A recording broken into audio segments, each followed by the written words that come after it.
Welcome everyone. Today we'll be speaking on the topic microeconomics, the limitations of the market thereby. So which are the things that impacts an individual on a day-to-day basis, and we like to pinpoint those processes minutely, and that is what microeconomics will be talking around it. So economics is all about scarcity, right? Scarcity in terms of the limited natures of the society resources. Economics is the study of how society manages scarce resources. And what is scarce resources? Resources which are limited in supply. So then what are we trying to do around it? We would love to optimize those limited supplies. We like to extend the utility of the resources thereby. So how much people decide what to buy, how much to work, how much to spend, how much to save. This is what has been demarcated out here, right? As the case might be. Then comes the how firm decide what to produce and so on and so forth. That is what we need to go across it. Why do we look forward to it? What to produce, how many people to hire, how society decides how to divide its resources between the national defense, consumer goods, protecting the environment, and other requirements. If you look into it, everybody has just a position. Everybody has options which are viable, vibrant, and different, and in contradiction with one another. So you need to spend, you need to buy, you need to save, you need to work. The firm has to produce and number of people to be hired. The society has to look for its protection of the economy, of the country, the consumer goods, or the protection of the environment, and so many other things that needs to talk about it. So let us first and foremost, before moving to the seven principles of microeconomics, let me go about as to how people take decision. They think a lot. It is in the brain that they think a lot what to do and what to not to do, what to avoid and how to proceed. This is what we will be talking. Seven principles I'll be talking about it. So first of the principles that comes around it as to how people think. First and foremost thing, people like to look at an opportunity cost or trade-off as the case. I'll give you certain example for you to understand. Let's say we want to go to a party just the night before your midterm leaves, less time for study, right? So what does it mean? You have an exams tomorrow, and tonight you want to go to a party. Should you go to the party, or should you take the exam? Should you be avoiding the party altogether? And why do you do it? Remember, you can always attend the party and you can always give the exam. They are not overlapping in time basis. But which is most important? What is your priority that goes around it?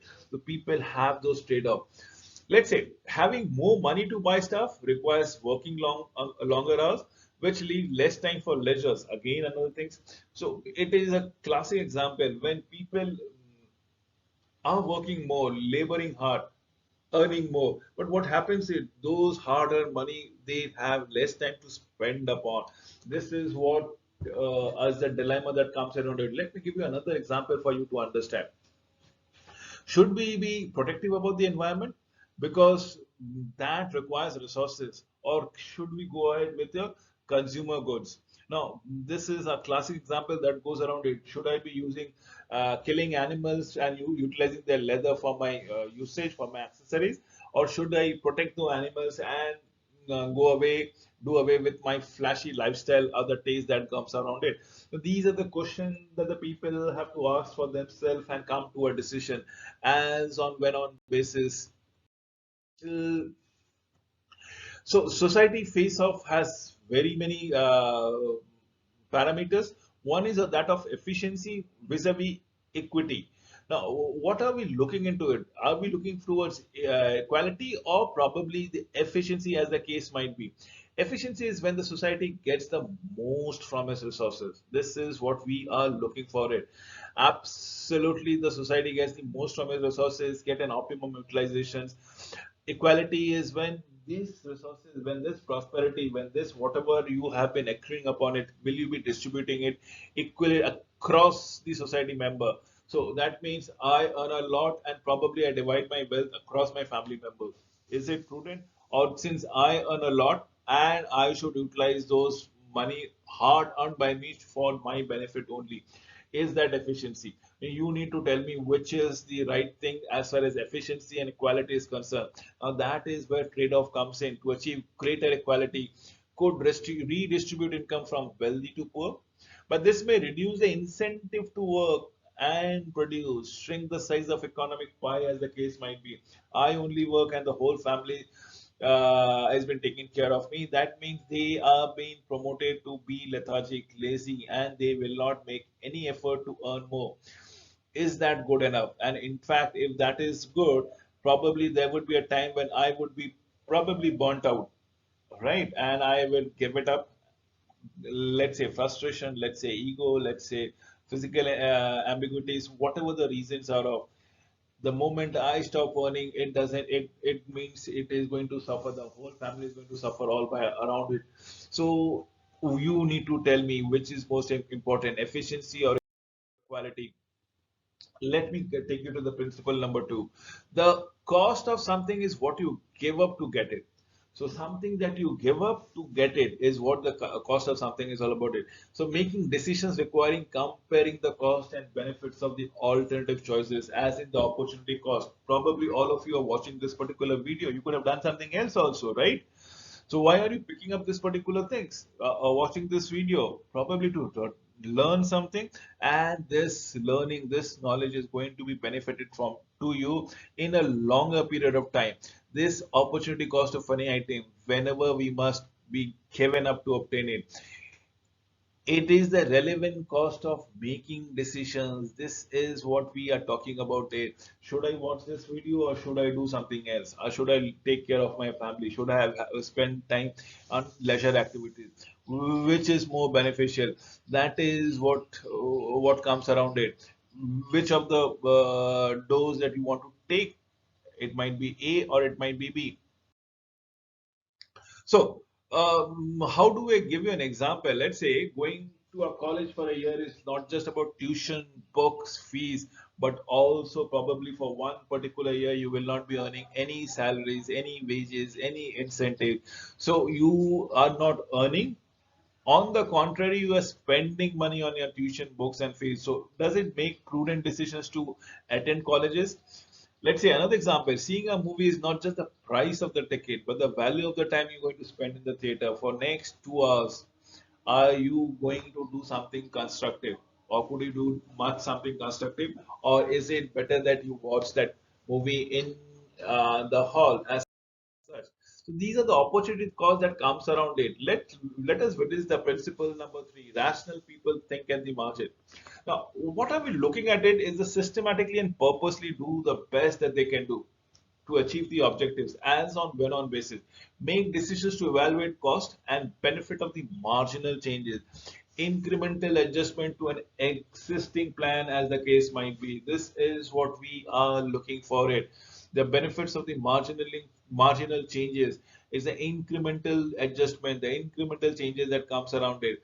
Rational people will always think what matters, how well can they achieve their objectives, and that is what the margin is all about it. Let me give you with certain examples in this thing. When a student considers to go to a college for an additional year, he compares the fees, the wages, or the should I say the foregone wages, to the extra income that he could earn with an extra year of education. Now, this is what the rational thinking would think about it. I gave you an option of an opportunity cost that you are going to study, spend money on your tuition, books, traveling to earn another extra year of your college, vis-a-vis the foregone wages and salaries and incentives that you could have earned. But what happens after that 1 year of education? You might earn that extra income for lifelong. You can earn an extra prestige that can be coming around because of that particular years of education. Now that is what the people would think in terms of margin wise. When a manager considers what to increase the output, she compares the cost of the labor, materials to the extra revenue that comes around it. This is of vital importance as the case might be for all of us to understand. The increased output and the cost of labor material for the extra revenue comes around it. So let us look at the incentive part, something that induces a person to act as a positive fashion. It might be a negative thing, but it is that event that induces a person, and that is what is known as incentive. Rational people often respond positively to incentives, positively. So if it is, even if it is a reward or a punishment, you will act in a fashion that will avoid punishment and probably get reward. So example is when gas prices rises, and the gas prices rising across the globe, popularly in terms of barrel or gallons or liter that you purchase your gases around it. Consumers will always buy for hybrid cars. In fact, fewer gas guzzling sports utility vehicles as such, or probably looking for an alternative energies as an electric car goes around it. When cigarette taxes are increased, people actually think of quitting smoking, or in fact reduce their smoking part altogether. And this is what is principle number 4 of the 7 principles that I've decided to discuss with you, as to how people decide on incentive, people respond on incentive, people value incentives by lops and bounds. And this is what the pick also shows, a carrot at the end of the stick. Now, let us understand how do people interact, how with an environment, how do we go around it? And remember, we're talking about microeconomics in this case. Trade can make everyone better off, and this is what the ulterior motives is all about, it to have a win-win solution for all of us. Rather than being self-sufficient, people can spend specialized in producing one good services exchange for other things, and so on and so forth, that comes around it. So people can be well sufficient, people can specialize in producing one good of the service, exchange it for other goods. Countries can also benefit from trade and specialization, get a better price abroad for goods they produce, buy other goods much more cheaper that they can be doing around it, or they can produce it at the very much at the comfort of their home. So this is what we go around it. Market usually has a good way to organize economic activity, and this is principle of number 6 that I believe in. Market will automatically align itself. It is what is the requirement of that scenario. So market, a group of buyers, a group of sellers, need not be a single location, need not, absolutely. Now it is a multiple location. In fact, the globe has become a smaller village with the passage of time and technology and the communication ability to go around it. Remember, we organize economic activity as to what to produce, how to produce, then the number of quantities to produce, and who will be the end customer. We will determine what to produce, how to produce, who are the end customers, and what are the quantities that we are looking to produce. It automatically adjusts. This is the economic activity that comes around it, and market has a very valid way of coming to an equilibrium position. So let me elaborate the market economy. Remember, it allocates resources through decentralization decision of many households and the firms that they interact in the market as on when on basis. Famous insights has been given way back in 1776 by one of those economists called Adam Smith in The Wealth of Nation, one of the best book that I would recommend to all of you. Each of these households and firms act as if led by an invisible hand. Remember, the act of thinking or taking a decision is like an invisible hand to promote general economic well-being, is what we are looking for it.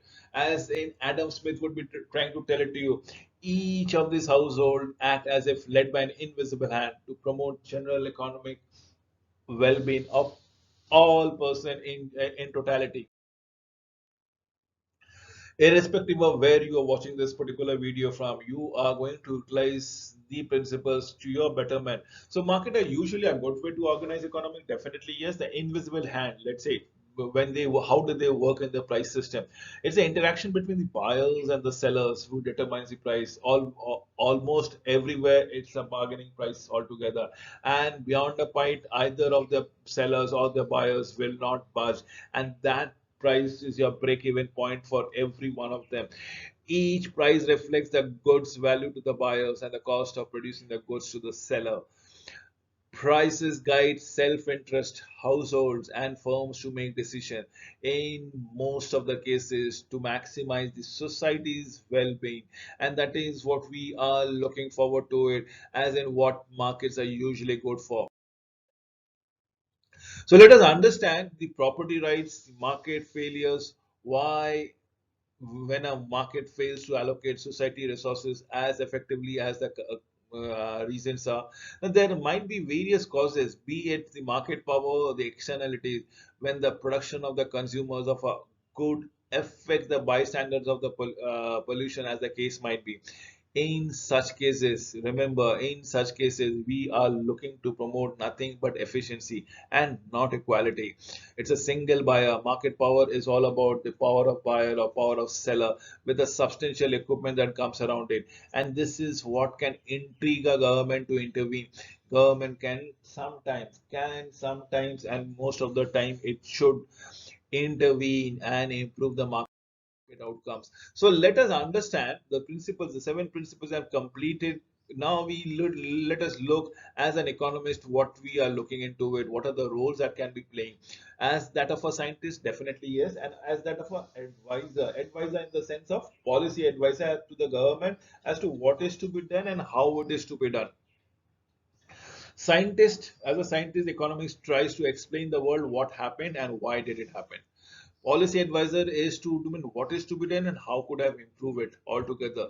So in the first, economists employ the scientific method, that dispassionate development and testing of theory about how the world works around here, and that is what we are looking.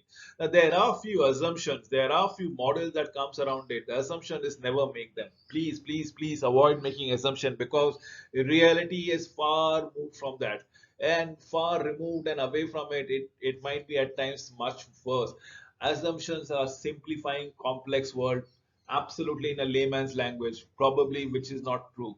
Example, to study international trade, assume two countries, two goods, unrealistic but simple to learn. Give useful insight into about a real life world. Absolutely yes. For two countries, between country A or continent A and continent B, what are the two things that they are trading and how they go about by asserting the prices and the modalities thereby. Models is highly simplified representation of the more complicated entities. Remember, this reality is much more complex. Economic use models to study the economic usage, as the case might be. Let me give it to you the circular flow of diagrams that comes around it before we wind up this presentation altogether, right? The circular flow diagram, remember, is a visual model of an economy which shows the dollar flow from market to household and back thereby. So, two forms of actors, there is an household and there's a firm. When I say firm is the corporate body, the company, or any economic ventures or business venture that comes around it. So, that is what the nomenclature of firms are all about it. And household are you, me, everyone as an individual customer, the individual citizens, individual end consumer of the products that comes around it. So, there are only two actors. It's the buyers and the sellers. And there are only two market for goods and services and the market for the factors of production that comes around it. So let us understand how do we go with the factors of production. Remember, the factors of production are the resources. Now resources can be land, labor and capital, money, men and materials, as the case might be. These are the only three things that needs to be required altogether for producing your goods or your service. You either require money, yes. If you don't have money, you will not be able to go around it. You require manpower, yes. You require the employees to work with you, help with you, and you require materials, as in the end resources, as the case might be.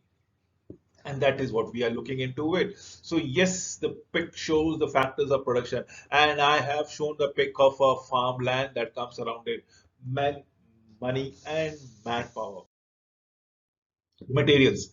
Let us go to the circular house float with the passage of time before we wind up, as I've already promised. Remember, it is you and me, the household, the end consumer that comes around it, and then there's a firm that come across. How do we go? The firms are the production units, right? It's the company, the corporate body, the economic entity, or the entrepreneurial firms that goes around here. So the household definitely holds the factors of production, because they are the people who are going to sell, rent them the firms for income. Absolutely, yeah. And also they are the people who are going to buy and consume the goods and services. Mostly true with you and me. Definitely yes. But then what happens with the firm? Firm is something where we need to understand, as the case might be. They are the people who buy or hire, as in the renting people that we done, factors of production and use them to produce goods and services. It is the firm who ensures that the goods and services are sold. The firms are selling, the households are buying, the firms are buying or hiring, the households are renting and letting it out as the circular cash flow comes across it. So this is what is required to understand the flow altogether. Now let us understand the circular flow, as in what are the factors of production. I have already said you the market for factors of productions are man, material, and money, as the case might be. So what happens in the first scenario is wherein the household can give labor, land, and capital. They can put in their money, they can share their land, rent out their land, or they can themselves work on behalf of the firm.